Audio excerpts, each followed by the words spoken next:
நண்பர்களுக்கு வணக்கம். அடுத்ததாக மகர ராசி அன்பர்களுக்கு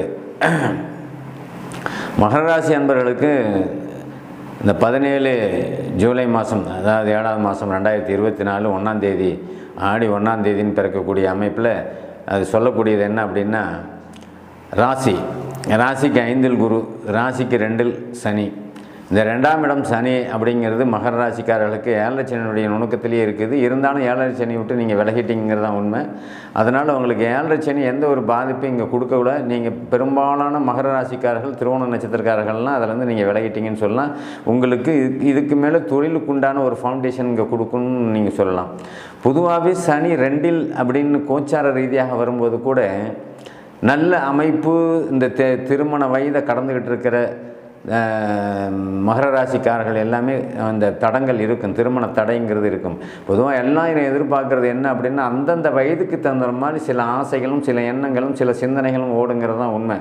20 வயசு 10 வயசு குழந்தைக்கு எல்லாமே ராசி பலன் பார்க்குறாங்க. நமக்கு என்ன சொல்லுவாங்க அப்படின்னு தான் எல்லாம் எதிர்பார்க்குறீங்க. 2 வயசு குழந்தை என்ன சொல்லி எதிர்பார்க்குமா என்ன? உங்கள் குழந்தையை பற்றி, நீங்கள் பெரியவங்க தான் அவங்க குழந்தைய பற்றி ராசி பலன் கேட்பாங்க. 2 வயசு குழந்தை என்ன எதிர்பார்க்கும்? அதை என்ன செய்யும்? கீழே வந்தால் கத்துறது, அதுக்கு உணர்வு இல்லாத ஒரு அமைப்பு, ஏதாவது பொம்மை காமிச்சு சிரிக்கும். இதுதான் அதனுடைய அமைப்பு. ராசி பலன்கிறதே அதனுடைய மனம் எப்படி இருக்குங்கிறது தான். உங்கள் மனம் எப்படி இருக்குங்கிறது நீங்கள் தான் தீர்மானிக்கக்கூடிய அமைப்பு அது. அதனால் ஒவ்வொரு வயதினருக்கும் அதற்கு அந்த வயதிற்கு தகுந்தால் போல் ராசி பலன் இங்கே பலன் சொல்லப்படுது அப்படிங்கிறது தான் உண்மை. அப்போ 2 வயசு 4 வயசு குழந்தைகளுக்கு ஒரு மாதிரியாகவும், 20 வயசை கடைந்த இளைஞர்களுக்கும் அது அமைப்பில் உள்ளவர்களுக்கு ஒரு மாதிரியாகவும், இந்த மகர ராசியை சேர்ந்த நண்பர்கள் 40 வயசை கடந்தவர்களுக்கு ஒரு மாதிரியாகவும் ராசி பலன் இருக்குங்கிறது தான் உண்மை.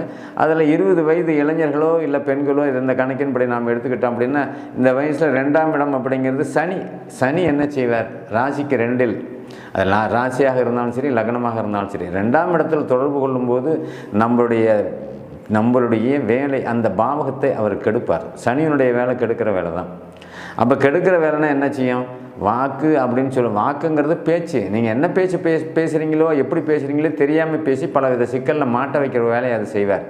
தவறான சிந்தனையும் தவறான எண்ணங்களையும் தவறான வார்த்தைகளையும் உபயோகப்படுத்தும்படி சனி செஞ்சிடுவார். இது இயல்பாகவே எல்லாருக்கும் வரக்கூடிய ஒன்று தான். அந்த மாதிரி தவறான பேச்சு, தவறான செயல், தவறான சிந்தனையில் நீங்கள் வார்த்தையை விடும்போது, நீங்கள் எதை நோக்கி பயணம் பண்ணுறீங்களோ, எதுக்காக நீங்கள் போனீங்களோ, எந்த வேலைக்காக போனீங்களோ அந்த வேலை நடக்காது. அப்போ நீங்கள் உங்கள் வாயாலேயே அந்த வேலையை கெடுத்துக்கிறீங்கன்னு அர்த்தம். இப்போ நீங்கள் இப்போ ஒரு எக்ஸாம் எழுத போகலான்னு நினச்சோம்னா அங்கே அந்த டைமுக்கு போக முடியாது, நீங்கள் எக்ஸாம் ஹால்லேயே நுழைய முடியாத அமைப்பு பண்ணி விட்டுரும். இது நீங்கள் எச்சரிக்கைப்படுத்துறதுக்குங்கிறது இல்லை, எச்சரிக்கை பண்ணினாலுமே அதுதான் நடக்கும். ஏன்னா அவர் ஒரு மந்த நிலை உள்ள கிரகம், அவருக்கு ஒளி இல்லை அப்படின்னு சொல்கிறேன். அப்போ சனி 2இல் வரும்போது நீங்கள் தெளிவில்லாமல் இருப்பீங்க, உங்கள் வார்த்தையில் கரெக்டான ஒரு ஞானம் இல்லாமல் இருப்பீங்க. அந்த அமைப்பில் நீங்கள் போய் ஒரு காரியத்தை செய்கிறதுக்கு ரொம்ப தயக்கம்னா போகலாம்பா, அப்புறம் போகலாம், நாளைக்கு போகலாம், சாயங்காலம் போகலாம், எந்திரிச்சு ஒரு வேகமாக ஆக்டிவாக போக முடியாத ஒரு சூழல் உண்டு பண்ணணும். பரீட்சை எழுத போனாலும் அப்படி தான், எழுத போகணும்னு நினைப்பீங்க, ஆனால் எழுத முடியாத ஒரு சூழல், ஏதோ ஒரு தடங்கலாகும். நல்ல சுறுசுறுப்பாக ஆக்டிவாக போயிட்டுருக்கிறீங்க, வழியில் உளுந்து அடிபட்டு நிற்பீங்க. இதுதான் இந்த சனி எந்த வகையிலேயாவது ஒரு வகையில் நீங்கள் செய்யக்கூடிய முயற்சியை தடுத்துருவார். தேவையற்றதை செய்யக்கூடியவர் சனின்னு நான் சொல்லிகிட்டு இருக்கேன். தேவையற்றது செய்யக்கூடியவர் சனி. நாம் என்ன தேவையோ அதுக்காக போனோம்னா அதை தேவையில்லாமல் பண்ணுவார். அப்போ தேவையற்றதை செய்கிறவர், எது தேவையோ அதை தடுக்கிறவர்னு அர்த்தம், அதுக்கு பொருள். அப்போ நாம் ஒரு முயற்சிக்காக இறங்கணும், அந்த முயற்சியை தடுப்பார். வேலைக்காக இறங்கணும், அந்த வேலையை தடுப்பார். ஒரு தொழிலை தேடி போகலாம்னு நம்ம இறங்குறோம், அந்த தொழிலே கிடைக்க விடாமல் பண்ணுவார். அந்த இலக்கை அடைய முடியாமல் அந்த இடத்துக்கு போக முடியாமல் பண்ணுவார். ஒரு வருமானம், ஒரு கடன் கேட்க போகலான்னு நம்ம போகிறோம், சனி பெரும்பாலும் கடனை ஏற்படுத்துவார். கடனை கொடுப்பவரே சனி தான். கடன், நோய், அசிங்கம், அவமானம் இத்தனையும் கொடுக்குறவர் சனி பகவான் தான். அப்போ அந்த 2இல் இருக்கிற சனி நம்ம பரீட்சை எழுத போனாலும் நமக்கு மனசு கெட்டு போகுது. ஒரு வருமானம், அந்த வயசில் உள்ளவர்களுக்கு நான் சொல்கிறேன், 20 வயசில் இருக்கிறவங்களுக்கு ஏதோ ஒரு பரீட்சை எழுதி நம்ம ஒரு வேலை தேடலாம், ஒரு வேலை படிக்கலாம் அப்படின்னு படித்தவங்க தானே முயற்சிப்பீங்க. படித்தவங்க போயிட்டு எங்கேயாவது ஒரு இடத்துல போய் கூலி வேலை செய்யலாம், இந்த வேலை செய்யலாங்கிற ஒரு எண்ணம் அவங்க வர்றதில்லை. அப்போ நம்ம படித்த படிப்புக்கு தகுந்த வேலையை எதிர்பார்க்குறீங்க. அந்த வேலையை எதிர்நோக்கி போகும்போது நமக்கு அந்த வேலை கிடைக்காம ஒரு அமைப்பை தடுத்து நிறுத்துபவர் சனி. அப்போ 20, 25, 30 வயசு அப்படின்னா திருமண தடையை ஏற்படுத்தவர் சனி. 2ஆம் இடம்ங்கிறது குடும்பத்தையும் குறிக்கும், வருமானத்தையும் குறிக்கும், பிடிக்கும். உன்னுடைய கல்வி நிலை, உன்னுடைய வாக்கு நிலை, உன்னுடைய பேச்சு, செயல்பாடு, திறன் அத்தனையும் கொடுக்கறது தான் 2ஆம் இடம்.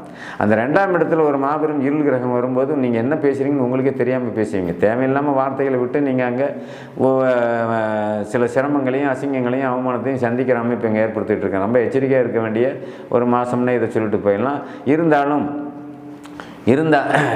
இருந்தாலும் குரு உங்களுக்கு கேந்திர பலத்தோடு குருவும் செவ்வாயும் அங்கே இருக்கிறதுனால ஜாதகத்தில் கோணத்தில் இருக்கக்கூடிய குரு எப்பயுமே ஒரு நல்ல பலனை செய்வார்.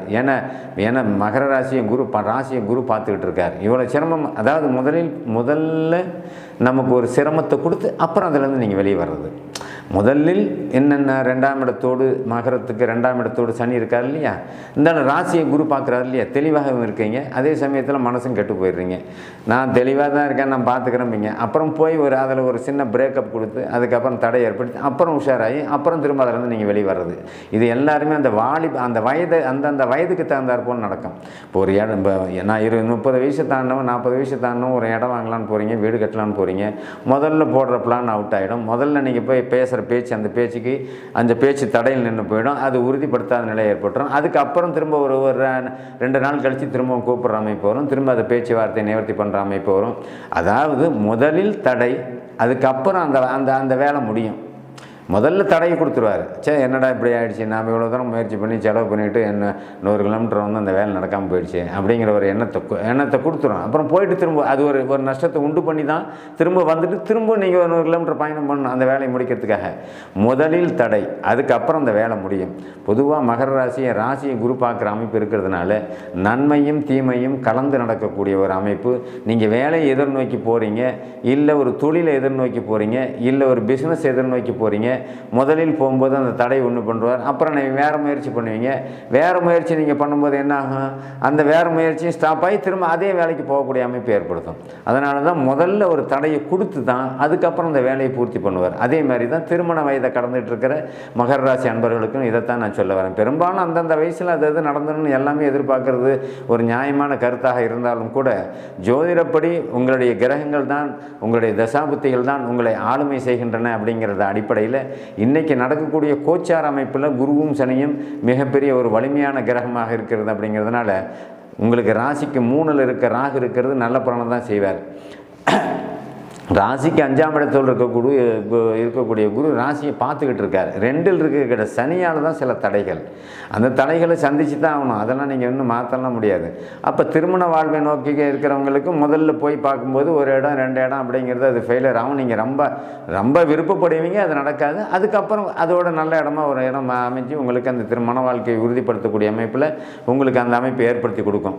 அதனால் பொதுவாக என்ன சொல்ல வர்றேன் அப்படின்னா, ராசி பலன் நிகழ்ச்சிங்கிறது எல்லாருமே எதிர்பார்க்குறீங்க. எல்லாமே சேனல் ரீதியாக பார்த்துட்டு இருக்கிறீங்க, யூடியூப்பில் பார்க்குறீங்க, எல்லாமே பார்க்குறீங்க. நமக்கு என்ன சொல்லுவார், குழந்தைக்கு என்ன சொல்லணும், மனைவிக்கு என்ன சொல்லுவாங்க, பையனுக்கு என்ன சொல்லணும்னு எல்லாமே எதிர்பார்ப்பீங்க.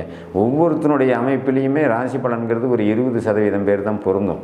நிறைய இன்றைக்கி நடக்கிறதே ஜோதிடத்தில் என்ன ஒரு கருத்துக்கள் நாம் சொல்ல வர்றோம் அப்படின்னா, இந்த நிறைய விஷயங்கள் இன்றைக்கி அந்த காலம்தான் பதில் சொல்லுங்கிற அமைப்பில் ஜோதிடமே நாங்கள் சரியாக சொல்ல அமைப்பில் வந்தால் கூட அதை ஏற்றுக்கிற அமைப்பில் இன்றைக்கி மக்கள் இல்லை. ஜோதிடத்தை நம்புற அமைப்பு அந்த ஜாதக ரீதியாகவே இருக்கிறவங்களுக்கு மட்டும்தான் ஜோதிட நம்புற அமைப்பு வரும். ராசி பலனை எத்தனை பேர் பார்க்குறீங்க அப்படிங்கிறத வச்சு தான் நம்ம இதை பற்றி பேசிகிட்டு இருக்கிறோம். பொதுவாகவே இன்றைக்கி ஜோதிட ஆர்வம் அதிகமாக வளர்ந்துகிட்டு இருக்குது. அந்த ஜோதிட தன்மையில் எடுத்துக்கிட்டோம்னா 60 வயசு உள்ளவர்கள் தன் பிள்ளைக்கு கல்யாணம் பண்ணி வைக்கணும், தன் குழந்தையை அதிகமாக படிக்க வைக்கணும், நம்ம குழந்தைய வேலையில் சேர்த்தணும் அப்படின்னு எதிர்பார்ப்பாங்க இல்லையா. அந்த அமைப்பின்படி எடுத்துக்கிட்டோம் அப்படின்னா பெரியவர்கள் இன்றைக்கி எல்லா காரியத்தையும் சாதிப்பாங்க. அவங்க குழந்தைங்களுக்கு திருமணம் கரெக்டாக பண்ணி, ஏன்னா அவங்க ராசியை குரு பார்த்துக்கிட்டு இருக்கு, சனியும் இருக்குது. கடுமையான முயற்சி எடுத்து ஒவ்வொரு காரியத்தையும் முடிக்கக்கூடிய அமைப்பில் 60 வயசை கடந்த பெரியவர்கள் எல்லாம் இருப்பாங்க. அந்த 60 வயசை கடந்தவர்கள் தம் பையனை கல்யாணம் பண்ணி வைக்கணும்னா கண்டிப்பாக கண்ணி வைக்க முடியும். அப்போ தசாபுத்தியும் ஒத்து போகணும், அது ஒரு கணக்கு இருக்குது. தசாபுத்தியும் ஒத்து போனால் தான் ஒரு 100க்கு 20 பேர் அங்கே நடக்கக்கூடிய ஒரு அமைப்பு. அதேமாதிரி 100க்கு 20 பேர் உங்களுக்கு வேலை வாய்ப்பு நீங்கள் வரக்கூடிய அமைப்பு. இத்தனையும் தசாபுத்தி அமைப்பில் தான் வரும். ராசி பலன்கிறது பொதுவான கருத்து நாம் சொல்கிறதா இருந்தாலும் கூட எல்லாம் எதிர்பார்க்குறீங்க இல்லையா. பொதுவான கருத்து நான் சொல்கிறதா இருந்தால் கூட தசாபுத்தி அமைப்பு தான் உங்களுக்கு சாதகமான ஒரு பலனை தரும். அதனால் மகர ராசி அன்பர்கள் எல்லாருமே பொதுவாகவே உங்களுக்கு சனி விட்டு விலகக்கூடிய ஒரு அமைப்பு வந்து 7.5 சனியிலேருந்து நீங்கள் விலகி வந்துகிட்டு இருக்கீங்கன்னு நான் சொல்ல வரேன். அப்படிங்கும்போது தசாபுத்தி சாதகமாக இருப்பவர்கள் ஒரு 50-60% பெரிய லெவலில் நீங்கள் சாதிக்கக்கூடிய அமைப்பு. தொழில், பொருளாதாரம், கல்வி, வெளியூர், வெளி மாநிலம், வெளிநாடு, இதில் போய் நீங்கள் தனம் திரட்டக்கூடிய அமைப்பு, பணம் சம்பாதிக்கக்கூடிய அமைப்பு. சில பேருக்கு மத்திய அரசு பணி கிடைக்கக்கூடிய அமைப்பு, சில பேர் மாநில அரசு கிடைக்கக்கூடிய பணிப்பு, சில பேர் தனியார் துறையில் உயர்ந்த பதவியை, அதாவது ப்ரொமோஷனுங்கிற பதவியை பெறக்கூடிய அமைப்பு. இத்தனை அமைப்புகளுமே மகர ராசி அன்பர்களுக்கு நிறைய பாதிக்கப்பட்டிருக்கிறீங்க. இத்தனை அமைப்புகளே உங்களுக்கு இப்போ கிடைக்கக்கூடிய ஒரு அமைப்பு. நீங்கள் நிறைய பாதிக்கப்பட்டிருக்கீங்கிறதுனால மகர ராசி அன்பர்கள் எல்லாருமே இந்த ஆடி மாதம் நான் சொல்லக்கூடிய இந்த மாதம் முழுவதுமே சிறப்பான மாதமாக இருக்கும். நீங்கள் நினச்சதை சாதிக்கக்கூடிய மாதமாக இருக்கும். நன்றி, வணக்கம்.